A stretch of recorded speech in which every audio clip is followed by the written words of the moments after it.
it is wonderful to be with everybody and part of this incredible seminar. I'm going to just give a few introductory remarks, and then I want to introduce our panelists, and then we will go into our conversation. I trained as a pediatrician, and so these issues are really near and dear to my heart. Although I've strayed from my pediatric roots, it's always uh, children and the care of children will always be something very important for me. And we know that the early years are critical to children's long-term health and success. What children learn about the world around them, the relationships they build, the interactions they have with adults and other children really does lay the foundation for their future learning and their future life in general. However, kindergarten through third grade lies in a policy dead zone. States and school districts pay little attention to the quality of teaching and learning experiences during these incredibly critical years of a child's schooling. Many children attend school in early grade classrooms where learning environments and instruction are not in tune with how young children learn best. We also know that efforts to support children and their families are hampered by the lack of coordination among stakeholders, such as early childhood education, care providers, public school educators, health, and social service providers. Addressing this dead zone and the lack of coordination among systems will require a new level of collaboration, both among state agencies as well as at the local level. And we're glad to have people who can speak to those issues. Addressing these issues has been made even more challenging during this COVID pandemic. Um, I think we are all learning as a result of kind of the issues that have been highlighted during this time, and hopefully also gives us a chance to reflect on some of the issues that we are learning as a result of this crisis. In addition to the learning loss that communities are concerned about, many children will also need to redouble attention to their social and emotional health. So we've got a lot that we've got to think about.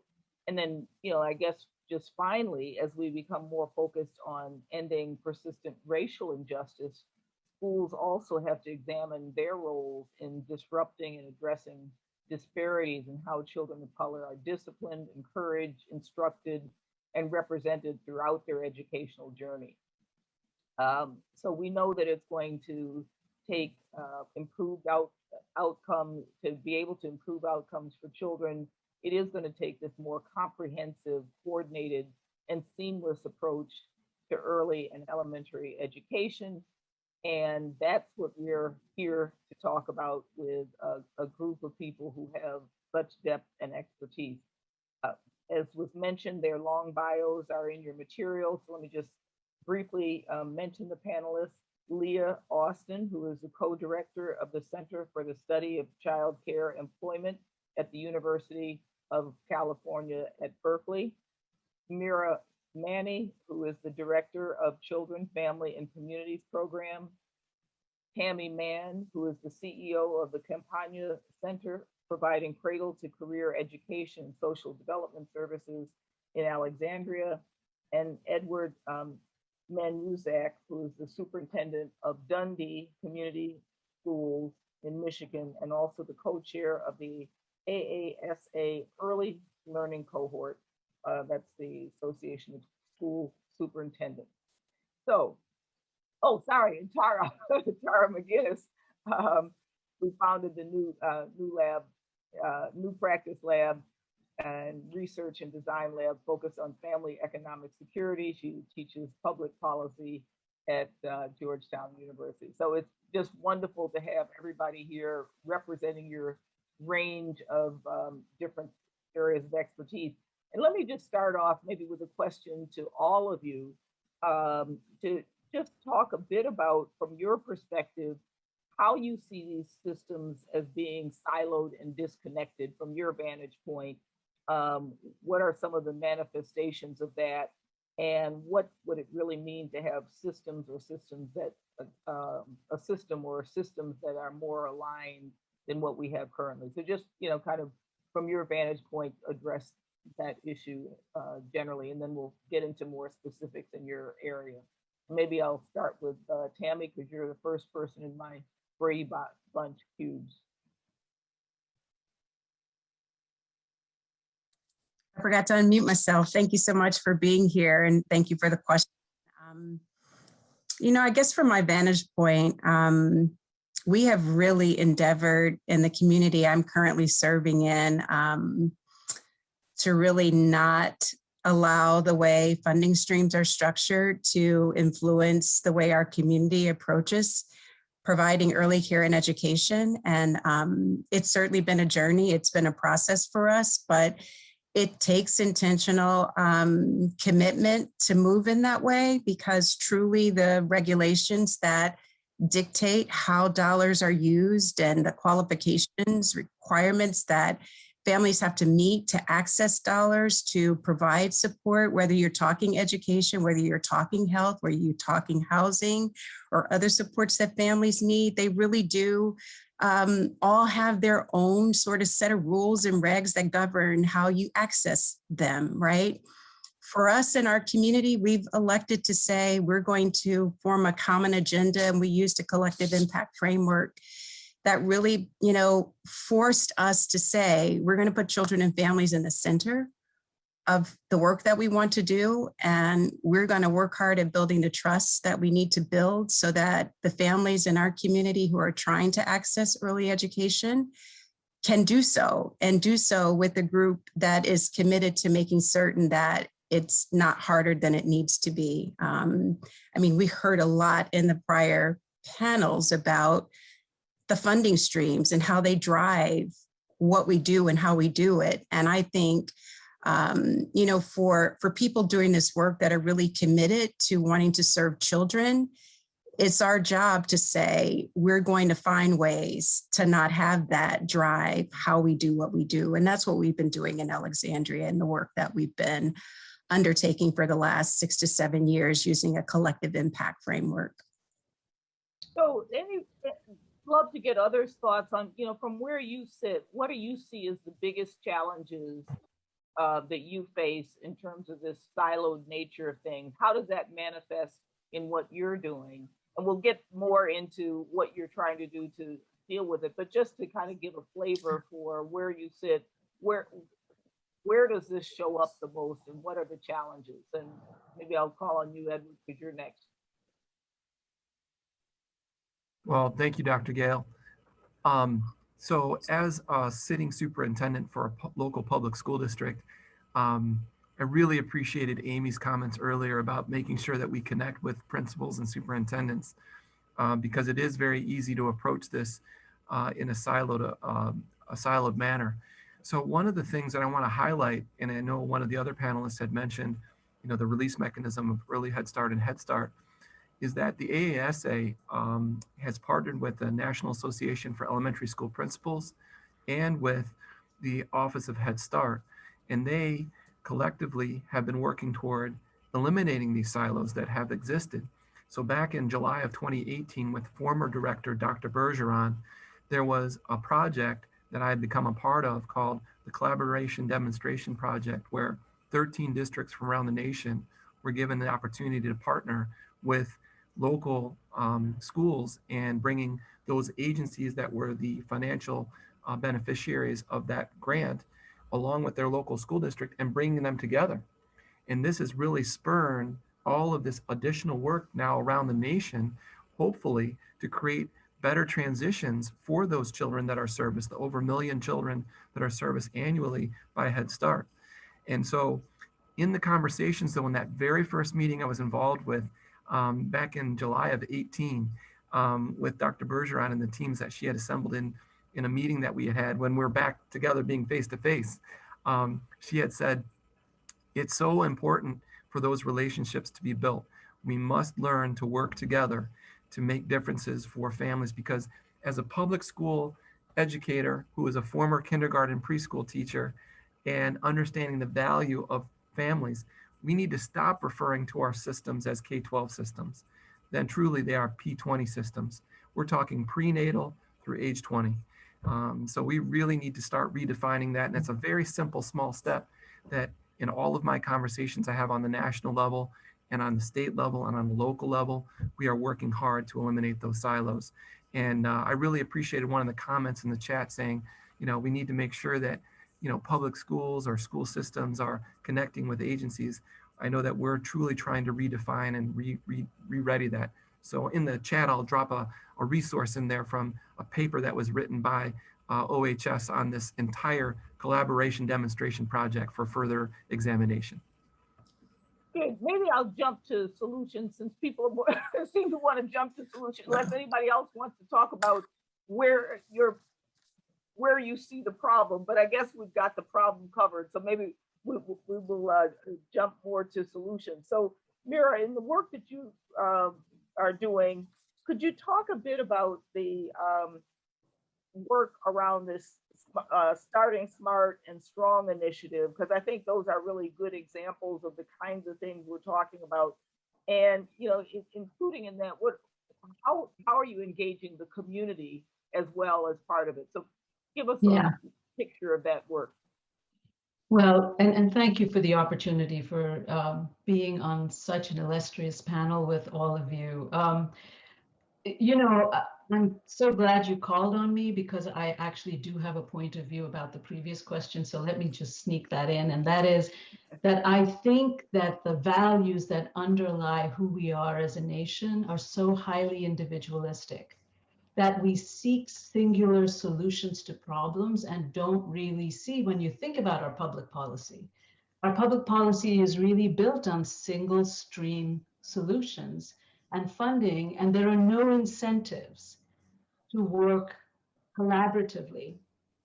So now let's go to Starting Smart and Strong. When we launched that initiative in 2014, the North Star was really to support kindergarten readiness.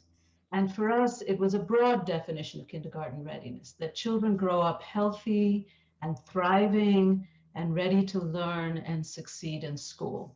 So as we looked at what the research said about kindergarten readiness, it was really clear that the key lever for change were the adults in their lives. And then you look at where children spend their time in the first 5 years of their lives, 3 and under, they're really in an informal sector.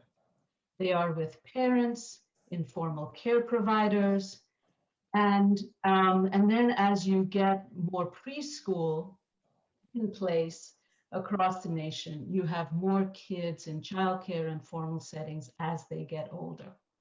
So we knew that to get this right, we had to step back, soften our gaze, and think about who the actors and players were in this space.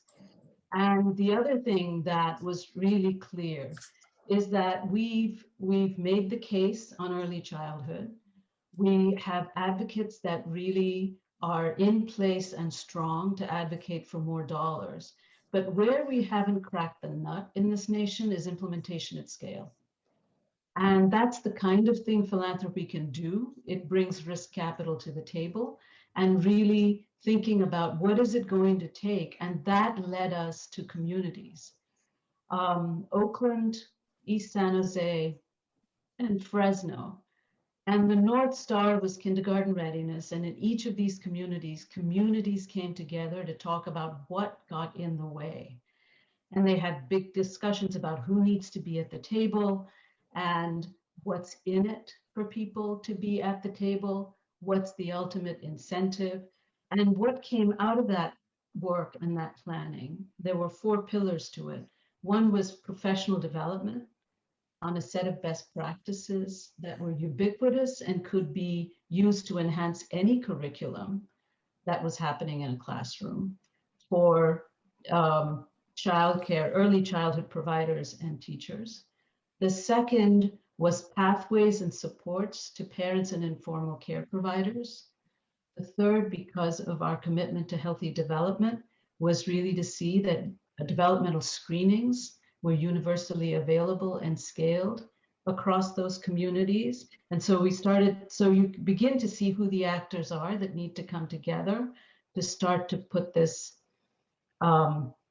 together. And in East San Jose, as an example, they chose one of their barriers to kindergarten readiness was social emotional development and impulse control, because of the number of children who were being expelled from kindergarten. And so they looked at the set of ubiquitous practices, picked an approach that worked for them, and we have seen huge gains, both in classroom quality, but as well as child outcomes. So in the most recent data that has come to us, we've moved from 58% of kids being kindergarten ready to 73% of kids being kindergarten ready in 2020. So when you invest in the adults in children's lives, you start to really see the payoff and the interconnection. But at the systems level, we've also invested in building capacity, connected advocates to what is happening on the ground at the state and the federal level, and we invited New America to really be an objective tracker of this movement and to see, speak from a sort of a national perspective on what's working and what isn't. And there was a blog most recently about the social emotional development and that training really being critical during the pandemic for children and families and teachers. And so building systems that are enduring, that can sort of last the ups and downs. And so I just leave with the 5 keys that I think about when I think about work in community. And that is practice, be clear about what it is you want to scale, people, and preference, who must be involved and benefit from the effort that you're putting in. So it's parents and teachers and caregivers and children, partnerships, who needs to be at the table and who do we historically leave out, policies, what are the conditions and policies that need to be in place to get where you want to go, and possibility. What is the impact you want to have in the future? And can we collectively as a community come to this with that ambition in mind? And so with that, I'll just stop. Great. Well, you gave us a lot to think about. Maybe Tara, let me move to you, because we're kind of looking at more holistically, not just at children, but the families, and thinking about what's needed for families. And I know a lot of your work has been on how to design policies with the people in mind. So would you say a little bit about this? What does it take to really define and design policies that would really engage families and really support a more holistic way of thinking about families as well as children within families? Yeah, I'm happy to. And I think this really builds on what you heard from a number of folks, including what Mira just mentioned, that, helping children without the contemplation of a sleepless or a parent who may not have a place to live or food on the table, really seeing the whole people in this system, which very candidly, I think we all said at the start, has not been how our governments, local or federal, are designed to work. And the way we approach this really at the New Practice Lab and with a lot of partners here on the phone is to kind of start with the family unit and say, full picture, where are their feet on the ground? Are they housed? Are their bellies full? What is, the income variability in the 0 to 3 period has lifelong predictions for both children and the children of children. They're really thinking families out and to be deep engagers of what parents need by very simple techniques that go back centuries of asking, engaging. These are not fancy sending text messages to parents to get their take. I think the emphasis on how much of this is informal care and how much of our systems are designed for kind of education and care in a very formal way is a good reminder about how much growth there is with grandmas and sisters and fathers who are out doing this in an informal space that we need not to forget. So really starting with the family and keeping families and children in a loop about what is needed would be our first principle. The second, is really on data, Dr. Gayle. Like, there's all kinds of data, but the ability to disaggregate, if you're going micro and hearing people, to go macro and say, wow, universally for families of color, something is happening and that we don't see in the average picture of a 0 to 3 American child. And so really taking a look in real time at data that allows us to twin the lived experience of folks, both families and early educators. The profound impact of making poverty wages as an educator on your students is measurable. That we think we are going to advance quality care while people are unable to care for themselves and their families is a big part of it, and needs to be back to this kind of whole look at the humans in the space. I think just pulling up for one moment, I'll never forget a very closing cabinet level meeting with the domestic cabinet for President Obama. And one cabinet secretary saying, back to the systems piece, at the end of all these years, we are in each of our agencies, whether it's HUD or EPA on water or HHS, attempting to run the Department of Caring for Families in Equity and Poverty. And none of us has that department, but that is, we're muscling our grants from Health and Human Services and our attempt to get paint off the walls and in the end, I think this is our aspirational place, right? Making sure that we give people the space in the systems as they exist at the city and federal government to really see the families. And that does mean breaking out of some real strong existing beloved funding flows and check boxes. But at the end, the test is like, is it really working for families? And can we elevate that to the highest level of the systems that are serving kids?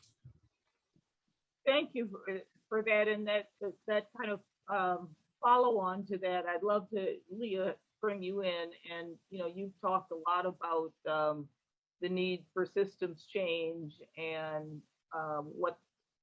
how we center equity as part of that. Could you add anything to what do you think is necessary to create the systems change that would provide the kind of equity and focus on families that Tara and others have mentioned? Sure, and thank you for having me on this panel as well.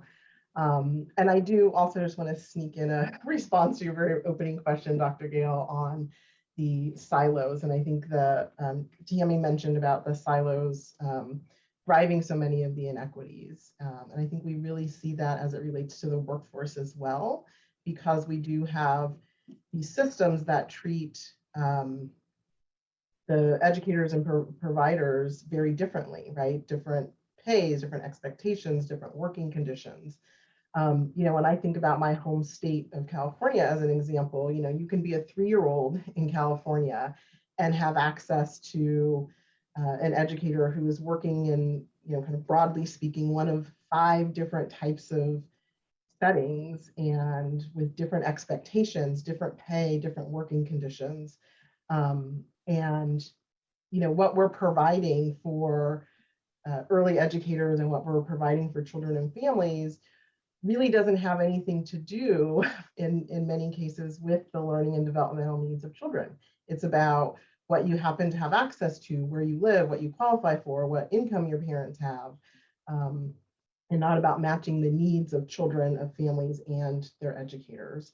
And so I think that, as we think about solutions and how do we address the inequities that we see, one of the things I think that is really important, which I don't know, can feel less tangible for people, but it's really a framing question or a framing issue that where we need to start.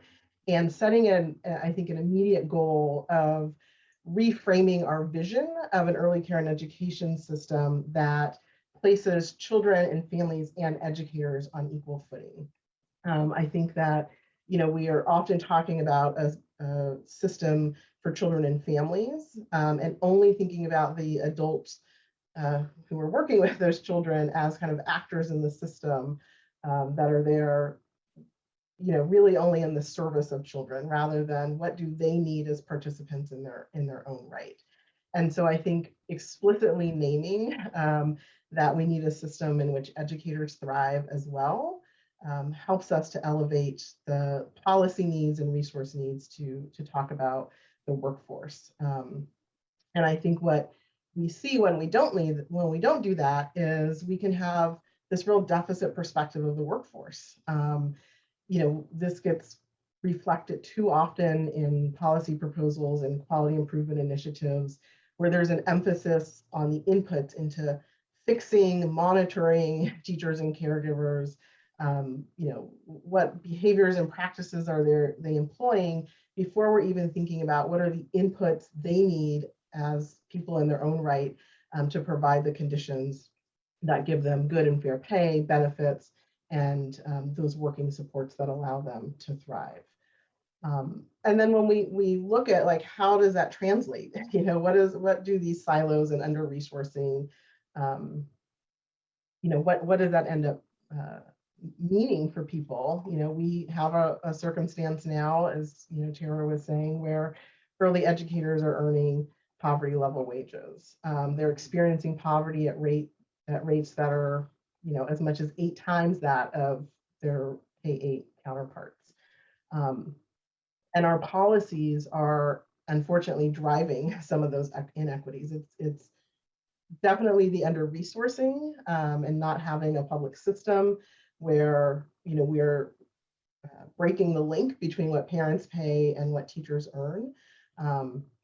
And that's going to be really critical to addressing inequities. As long as we have this market-based system, where parent fees and parent pay is directly connected to educator earnings and resources going into programs, we're not going to be able to adequately address the conditions that we see. When we, I think, look across the system, we see, for example, public pre-K has one set of conditions for educators and access for children and families. Something that's labeled childcare as if it's something completely different has a different set of pay and standards. And we know that there's real differential in the treatment of workers in those conditions. So again, I think what we see as the result of this is with, as I said, childcare workers earning poverty level wages. Now that's, $11.65 an hour across the country. We can't ask parents to pay more for that. So we really do have to think about a public solution that ultimately is the driver of this, that we are trying to deliver something that's a public good on a private market. And for all of the things we can talk about with our K-12 system that needs to be improved, repaired, there are certainly inequities that need to be addressed. If we had a K-12 system that essentially was organized and funded and relied on parents so much and private funding the way we do with early care and education, hardly anybody in this country would be accessing public school education. But that's essentially what we've left our childcare system to be. And so I think we have to embrace this real need for radical reform. We have to be honest about the consequences of this siloed, under-resourced, and disparate system, that it really is harming children, families, and the educators who participate. We see this particularly for women of color and Black women in the sector who are systematically paid lower wages than their counterparts in other parts of the system. And again, we can see how public policies are driving that. We know that, for example, Black women in the sector are more likely to work with infants and toddlers. Infant and toddler teachers are among our lowest paid teachers in the sector. So when we put forward policies that say public pre-K over here, everybody gets something, we're going to expand childcare, but leave it to parents to mostly fund it, we're driving those inequities. And so I think again, it's really critical that we identify those inequities and be realistic or confront how the policies we're putting forward may seem beneficial in some regards, but are actually creating harm in other parts of our system. Thank you for that. And I was wondering how long it would take before we got to a radical overthrow of the system. So thank you for getting us there. But so if we all think that the system needs to change and it needs to be one that is more linked and aligned with the needs of families and will enable children to thrive, between here and there, as the picture that you painted, Leah, what is it going to take to get there? And I think all of you have talked about different models and different examples, but I'd like to hear each of you maybe say, what do you think we need to do in the short run, first 1 to 3 years? What do we need to do in the intermediate term? And then where do we want to really end up in the long run if we want to have this system that we think really works for all? So Edward, maybe start with you. You look like you're about to unmute yourself. Well, thank you. So in the short term, I think, we are really working towards being solution driven. I know that I, as a sitting superintendent, still am connected to classroom teachers, and really I appreciate Leah's comments. The work that I know had been mentioned previous. I know Laura had pulled out Cradle to Kindergarten resource that I'm sure they're all familiar with. We are 30th out of 32 nations, in having enrollment for ages 3 and 4 in preschool. Well, we as public schools need to do a better job of recognizing that is a vitally important area, because, a child's brain is 90% already developed by the time they come to us as kindergartners. So we need to really engage families and learn how to engage families and re-engage families, and making sure that we are doing things. So in the short term, I tend to be someone, and thinking back to some of the other panelists, like when Elliot had spoken on the previous panel, how do you scale a system to make it larger? Well, you've got a great idea, from the Buffett Early Childhood Institute, and then friends at EDC with the First 10 initiatives. You've got these great ideas. I know the CCSSO has been working to share. So what have I done as a local superintendent? Well, I've used those great ideas in putting together my own county initiative. Where I am in Michigan, in southeastern Michigan, we have 10 school districts. So in the next 1 to 3 years, we have identified a weakness. I developed a tool called the Early Learning Program Assessment Tool that we had with the other superintendents in the county. It assesses from birth through age 8 each school organization and districts organizations' potential weaknesses and strengths. And then we collectively then determine where are the weaknesses, and we decide, and we all of us came together and said, birth through age 3, we have very limited resources as public schools in this area. So how can we re-engage that? Well, we went up, pulled ourselves up by our bootstraps, and wrote a grant. And we got a grant that from a foundation, a local foundation that did a great job, allowed us the chance then to hire family engagement specialists that are then connecting us directly through playgroups and through parent engagement curriculum about how can we engage before they come to us, potentially as early Head Start or as preschool. In the state of Michigan, we're very lucky to have a rigorous Great Start program that is state-funded program for 4-year-olds, in addition to having Head Start. So it's really about building and sustaining those relationships locally that you can develop with families, with their agencies, either faith-based or service or governmental agencies or health-based agencies, and then working together collectively, using those resources to help get all of your students to the starting line at the same time. Your zip code should not determine the quality of your education. And we need to rethink how we are looking at that as educators. So the national cohort that I lead, There are 75 like-minded superintendents, central office administrators, building administrators from around the nation coming together to work on these issues. So that's the long-term solution, is we have to make sure from an ecosystem standpoint that we are connecting resources and leveraging the best of those resources to apply on a local level, which is what I know we are attempting to do here in Dundee. So I really appreciate the question. I'm so inspired by everyone on this panel, interested to hear what everyone else says. And Edward, several people asked if you could share that assessment tool in the chat, because that sounds like, yeah. I'll put the link in the chat, and just know that the AASA and the early learning cohort, which is a cohort of the AASA, is sharing that tool and resource. And it's Standard for Success is the national provider that has it on its platform now. So it's completely a national resource that could be used within states or within districts around the nation. But at the same time, next year, our AASA early learning cohort, we are wanting very much to look at releasing an early childhood education toolkit that will involve the NESP, the Head Start, the National Head Start Association, all of these great providers that we've developed on a national scale to come together to say, what is best practice? How can we define it? How can we help people that don't have a background in early childhood education? The NESP in a report many years ago said that, the number of elementary principals that are uncomfortable in being in the early childhood space is significant. And we need to do a much better job of engaging that demographic as well for us to really make inroads. So anyway, I'll drop it in the chat. Thank you, Dr. Gayle. All right, thank you. Tammy, your thoughts on short-term, long-term, how do we get from here to there?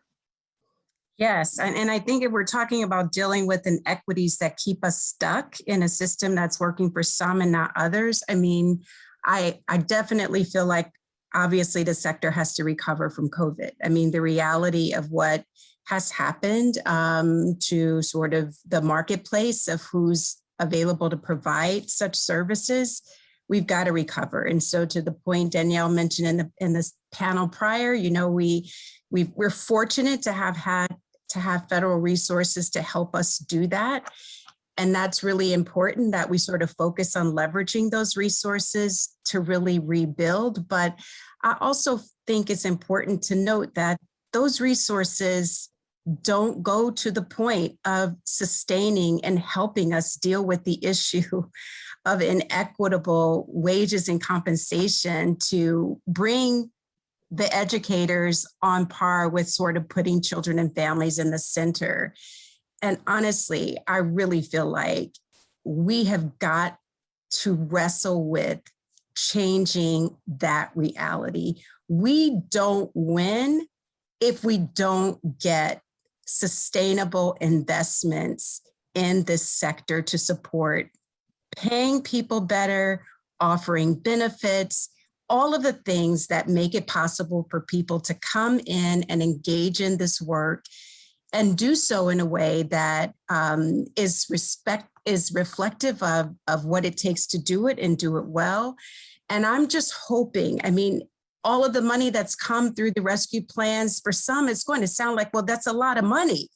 Why didn't it fix the problem? I mean, why is it that that wasn't enough? And for me, that's a little bit of the worry, because on the ground, we deal every day with what it feels like to really want to support and invest in those that are showing up every day to do the hard work, right? And so I really feel like, in as much as we're talking about the importance of cross-system collaboration, I think when it comes to policy solutions and strategies, we need to have all of the major advocates that are pushing for change in public policy to come together and talk about, in a unified way, how we make the case for the money that's going to take to really deal with the long-term need to invest in this sector.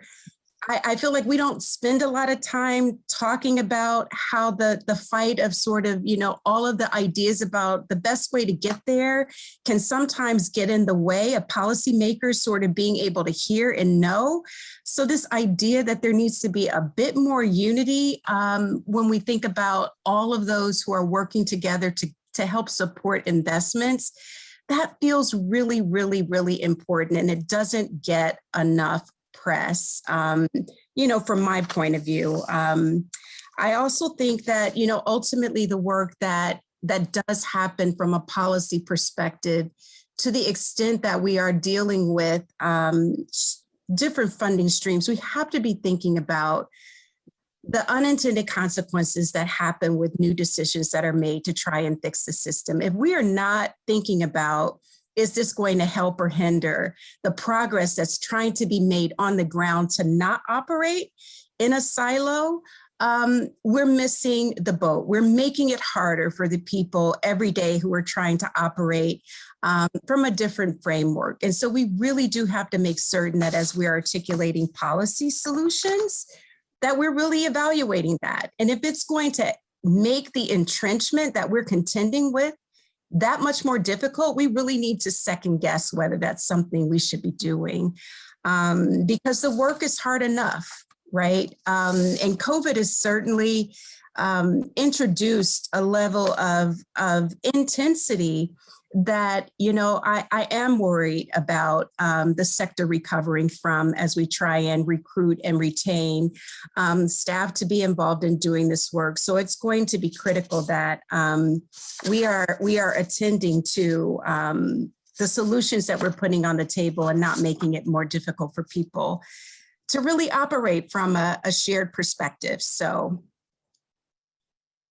I'd love to have any of the others weigh in on this if you'd like to. We've got a lot of questions also that have been collected that I want to get to. So if any of you who haven't talked about short-term, long-term, if you have anything else to add to it, please go ahead. Then I want to move quickly to some of the other questions. Anything else? Yeah. I wanted to say something, but Leah, go ahead. Yes, I wanted to jump in here. I mean, I think one of the things, and excuse me, Dr. Gayle, if I'm jumping ahead to the next question, maybe you were going to ask here, but it's related. I think that we really, in the immediate term, really have to grapple and confront the systemic racism and misogyny that is woven throughout our institutions. And our early care and education system is no exception to what we see in other places. But that's also what is holding so much of the system in place. And that's not only external, but it's internal to the sector. And so I think it's really incumbent upon all of us to really examine and challenge our own biases, perspectives, and how that filters into our policy proposals, our advocacy platforms. How are we centering educators in this work? How do our biases influence how we're shaping, our research, our policy, our advocacy, our giving, and really being willing to question that, to question what's proposed, who's it for, who's left out. I think, Tammy, what you were speaking to about the unintended consequences and what you were describing really is those aren't always unintended. Right? If we just follow the line and we say, if we do this, if this is where we are now and we move this policy forward, we can think through what many of those consequences are. And have an understanding from the outset how things may be, potentially harming or undermining what the initial intent was. So I think that's really critical, that we have to grapple with that some of that is also internal to our work, and not only a result of policymakers or the public who may not quite understand the system. And I think along with that, data is really, really important. And a couple of my panelists have mentioned that. I think we need in our systems to have a commitment and prioritize data collection for the about the workforce, about what children and families have access to, because that helps us see very clearly and to document and deal with what we have now and be able to assess the impact and outcomes of reforms, investments, policy proposals as they move forward. And the lack of data is oftentimes what's masking the reality or allows the status quo to persist. So got about 8 minutes remaining, so I'm going to ask a couple of questions. These things always fly so fast, especially when we got such great panelists who have such a wealth of information. But one question that a couple of people asked was, are there examples of other countries that have done this well? And if so, you know, what are some of the things that we could learn from it? Anybody have any good examples to share? Dr. Gayle, on this piece, and I think there's another thread in the questions around the child tax credit. I think, yes, of course. Who are we in the space of early education and transformation and learning if we cannot learn from other countries? Do we have our own distinct things for adaptation? Yes, but I think that doesn't mean to close the door to other countries. And in this way, and really, I think a very short term and potentially transformational step, as some folks have named, is the child tax credit transformation from the American Rescue Plan, while temporary, would fundamentally shift us towards saying families of young children are something we value, we invest in, that would complement this. There were some good flags about we make it too hard for the non-filers. You know, I certainly agree. The IRS has plenty of data on which that they could automate or begin to automate things like the earned income tax credit and the child tax credit. But I think is a short-term piece and something that other countries do, and it making investments, deep investments in the wages of early educators, in the families themselves with financial support, and in the investment in all kids. There are models worldwide. We have made a temporary down payment on the child tax credit that could be made permanent, and I think would be a very short-term, potentially transformational step. Any other thoughts about examples from other parts of the world or other places where we could learn something from? So Canada and Australia and perhaps even New Zealand have used something called the EDI, the Early Developmental Index, in which, you know, that's sort of a population level screening of how resources are allocated based on how children enter school and what additional supports they need. And that has really been a rallying cry for multiple sectors to come together and take a look at how resources are allocated in the community. And I think the CTC is a hugely important piece. But I also think data and how we use data, and that we have to demystify this. It can't be high stakes.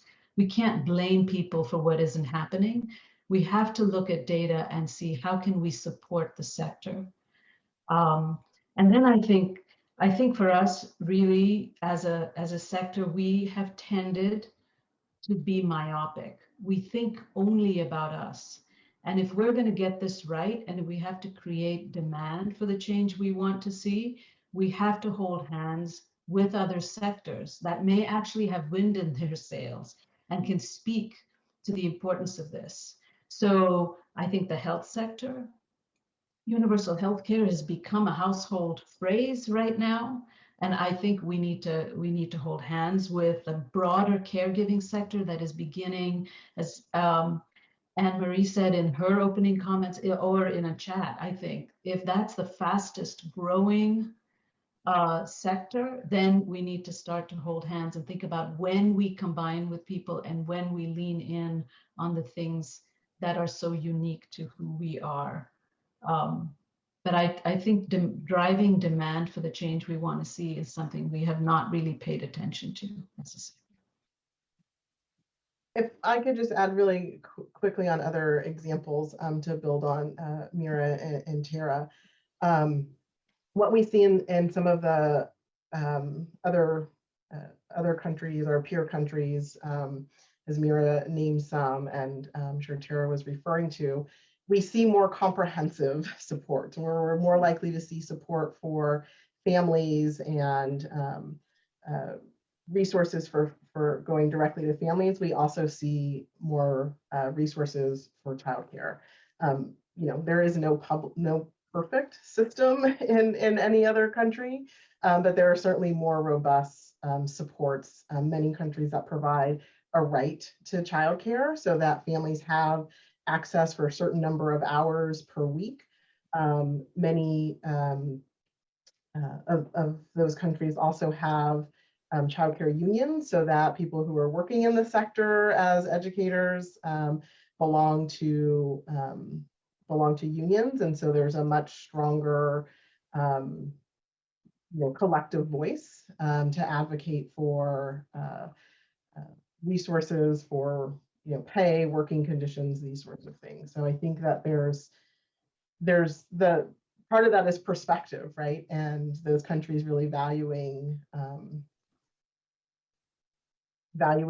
children and families and the participants in the work, and really seeing each of those as having a certain set of rights in their early care and education system.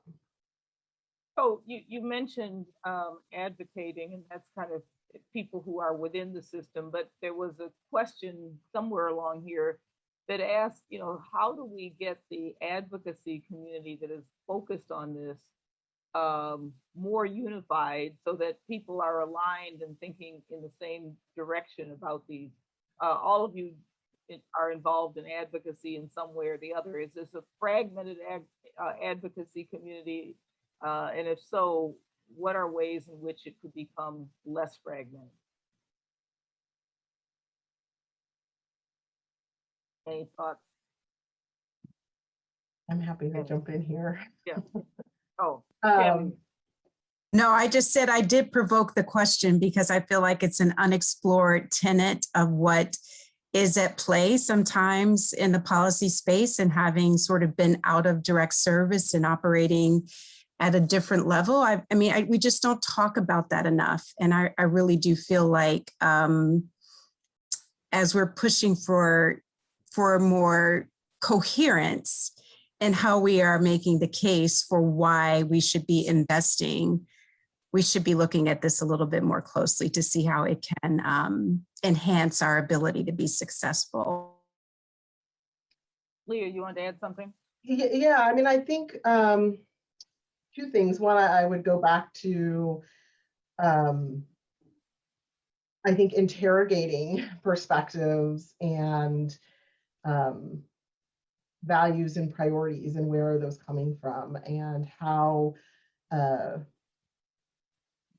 how advocates and all of us really kind of view and understand the work. I don't think that we all have the same perspective and goals when you start to unpack it a little bit, right? I think there are like, we have to check those biases, and we have to check those assumptions about who early care and education, what it is, who's it for, who's providing it, and what those people providing services have the right to access. And so I think that there's not a shared understanding. So part of that is confronting that and engaging with it and having discussions and debates.